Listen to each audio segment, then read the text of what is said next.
Everybody, it's Andy Timmons, and we're going to carry on with our horizontal melodic explorations here. Last time we were playing the A natural minor scale, one finger, one string, and applied over an A minor to G major, F major, E7, E dominant 7. So at that point, we would have needed to play G sharp instead of the G natural, or both, however you want to do it.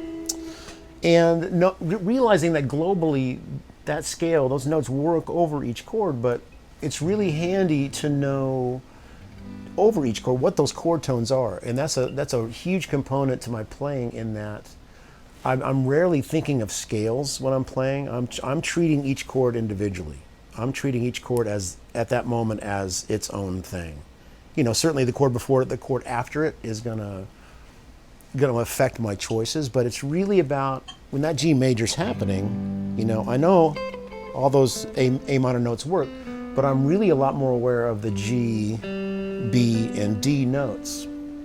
So what I'm getting at is that it's really, really handy to know the chord tones. So let's look at that. We're gonna find out where the chord tones are on the one string. Okay, so let's look at the single string, you know, three note arpeggios for each of these chords. We'll start off with A minor. So obviously the root A, C natural, and then E, then up to the octave A. You want to go further up, C and E. So as that A minor chord is playing,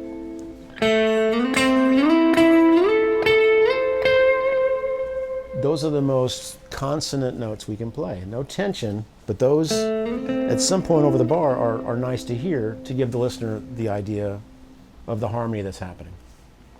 Okay, so let's carry on this knowledge of the chord tones, and now let's get into G major, the second chord in this progression. Again, it's all underneath the harmonic guideposts of the A natural minor, but now we're going to really know specifically what notes we know are going to sound the best over each chord as it goes by. So here's the G major, open G, B is the third, B natural, because it's major, and then there's D, G again, B, and D.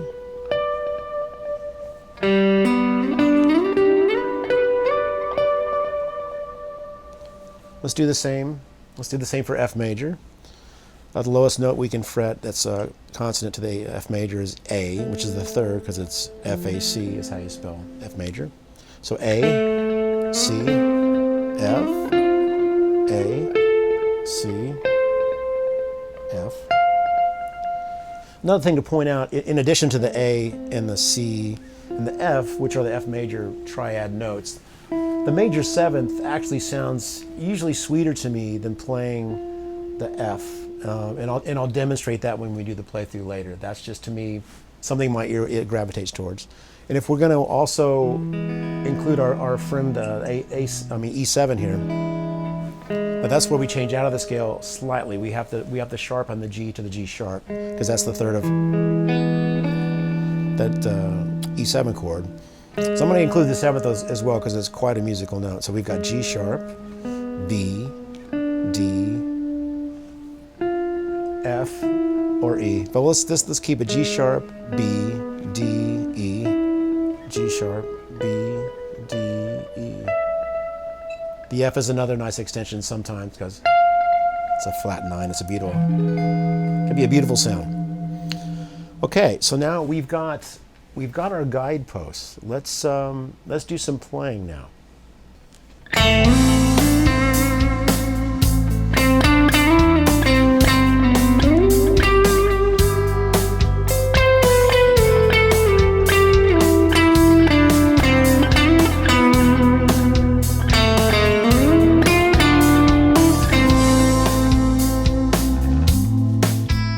Just improvising there, but there's always, and this is a thread through everything that I do, compositionally and improvisationally. It's wanting to really allude to the harmony that's happening with each chord going by. So, and a lot of that's got to do with the third of the chord. So I'm sure I started with something. That if that A minor chord is happening, you're darn sure you're going to hear that C at some point, because that's the note my ear wants to hear. And then when it gets to the G major, well, there it is. There's the sound of that chord. Even without anything happening, you kind of hear the chords behind it.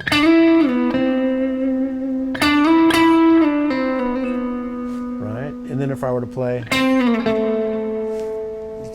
you can almost not help but hear that F, and then,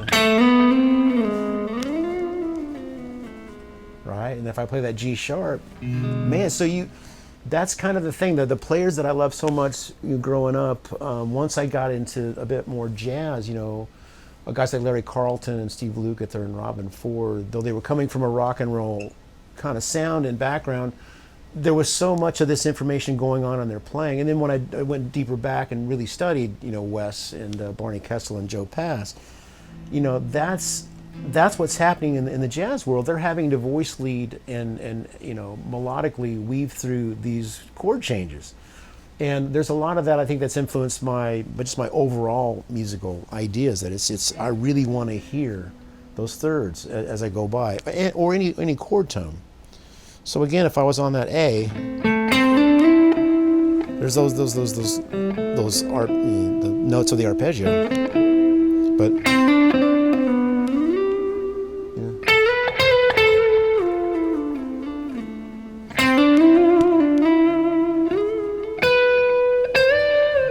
cheated a little bit and used the B string. But so there you go.